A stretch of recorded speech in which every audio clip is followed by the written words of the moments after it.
I've heard you mention that you hated the WWE ring ropes as compared to the ropes everyone else used. But what are your thoughts on the larger 20 by 20 rings they use? During my brief stint in the business, I much preferred the smaller 16 by 16 rings that were used in the old days. You could do just as much in them, and you didn't blow up as quickly. Also, guys I know that made it to the WWE said that there was always a period of adjustment to the larger ring, and it threw off their timing. What are your thoughts? Well, Goldilocks, you've gone from one extreme to the other. A 16-foot ring is too small. And 16-foot rings get used or used to get used in the old days on spot shows sometimes. They fit on a trailer easier, carry them in and out, load in and out easier, set them up in small buildings, rec centers, high school gyms easier, whatever. So 16 feet for a spot show, but the standard size ring for really all the NWA Southern territories, Georgia, Florida, Carolinas, Tennessee, Dallas, pretty much everywhere, except a few exceptions I'll note in a minute, was 18 by 18 feet. And that to me is the perfect size because 16 feet, especially in a tag match, especially if you got a manager, it's hard to keep the referee far enough away from shit he's not supposed to see. Guys get glommed up on four-way spots. There's potential for injury. It just looks a little more small time, especially in a big arena.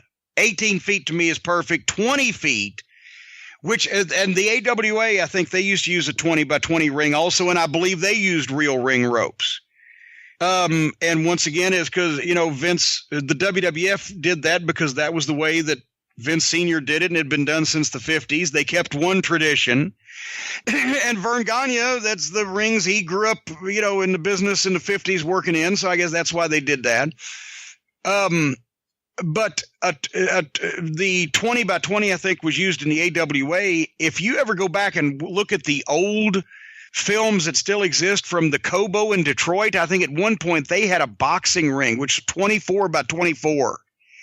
And you'd see guys using like half the ring to shooting each other off from the middle and doing high spots from half the ring because it was so big. And then there's some places in the old days you'd see the pictures of the videos where they had like the huge 3-foot wide apron, and that was bizarre. So you had a full size ring, but then the apron was 3 feet wide. And in the days of Madison Square Garden, they used that big boxing ring in the 60s with the 4 ropes, and they had press tables around almost every single bit of the ring. So if you took a bump out, you're landing on the photographers and this wooden contraption that they had, and all the photographers had to lean under the ropes. I digress anyway. 20 by 20 to me is a little bit big, but I can understand why they do it, especially when the WWF runs big arenas, in which case it looks more professional. It did take an adjustment period for guys that were used to working the 18 by 18, because if you got shot into the ropes, you wanted to turn 2 feet too early. So it's a timing thing that you have to adjust to. But if you went from working a 16 by 16 exclusively to going 20 by 20, you'd be, my God, fucked up than a rainbow trout in a car wash. It would be a whole different world. And I will say this, cables are better than ropes because they're sturdier. You can do springboard stuff off of them. You can climb them. You can jump off. And also it keeps the action moving quicker, in my opinion. And that's why that the WCW and WWF matches look so much different in the Monday Night Wars. If you go back and look, everybody always said WCW's action looked faster. It's because they had an 18 by 18 foot ring and cables. So you go back and put them on a double screen. What do they call that? The multi-screen experience. And you watch the guys running the ropes and hitting the ropes and coming back on Raw versus Nitro.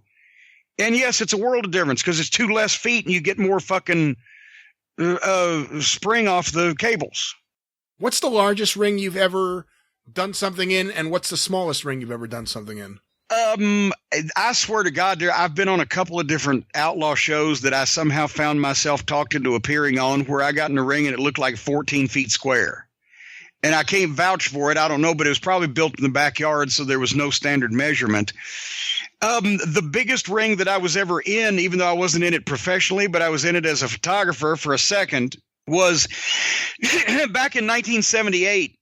Jared Jarrett got the idea he was going to have the world's largest battle royal, and that was going to be the attraction for one of his shows in Memphis. And he was going to take it to Lexington to Rupp Arena also.